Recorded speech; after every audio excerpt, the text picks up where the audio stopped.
Ma ljudi moji, javila se neka zla babara. Pa kažu da ja nemam pojma u kuhanju.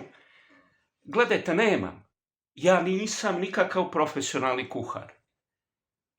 Ali ponekad neke vrijedne knjige uzmem. Evo, Jamie Oliver. Jeli, on je jedan dečec, mislim Englez, nadam se barem da je, dečko iz kvarta. Zato su od njega napravili zvijezdu. Nažalost, nije se pokazao pravim kada je trebalo, voditi restorane. Kaže da su ga opljačkali, da su krali radnici i tako dalje. Možda jesu, možda nisu.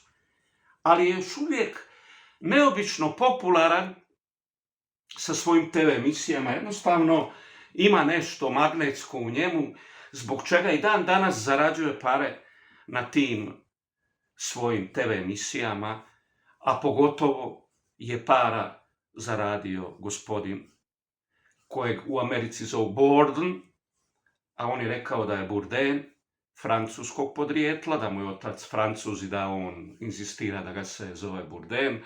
Eto, jadničak, završio je tragično život, ali je bio fenomenalan. Ja sam uživao gledati te emisije. Ovo je knjiga koju ima svaka stara baka, velika kuharica. Pa to je divota, ejte, molim vas lijepo, kako je moguće da stara baka nema kuharicu? Ovo je inače i knjiga bake moje supruge, pa onda da znate o čemu je riječ. Ovo je krasna knjiga.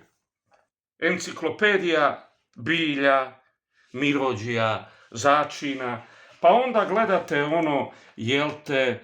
čokolada, evo, otvorio sam, baš slatko nešto, jeli.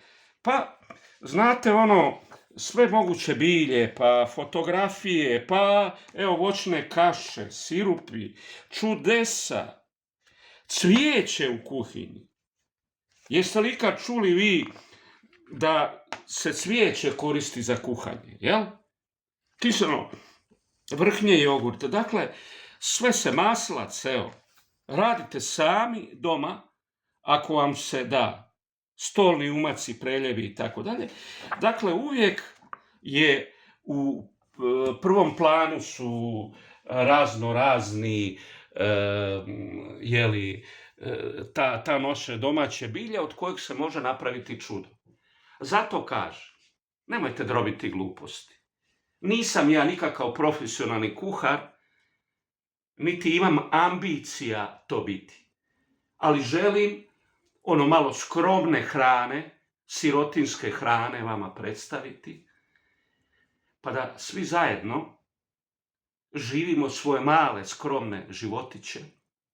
Jer ja velim, žao mi je, trebao sam davno napustiti Hrvatsku, a imao sam iluziju da mogu promijeniti stvarnost, ali izgleda da se stvarnost Hrvata ne može promijeniti, ali se može barem, ako imaš koliko toliko zrno novaca, skuhati nešto skromno, jeftino, dobro, kvalitetno, kažem, dame i gospodo, idemo malo vremena što nam je ostalo do kraja života, a ja već trčim, zadnju utrku.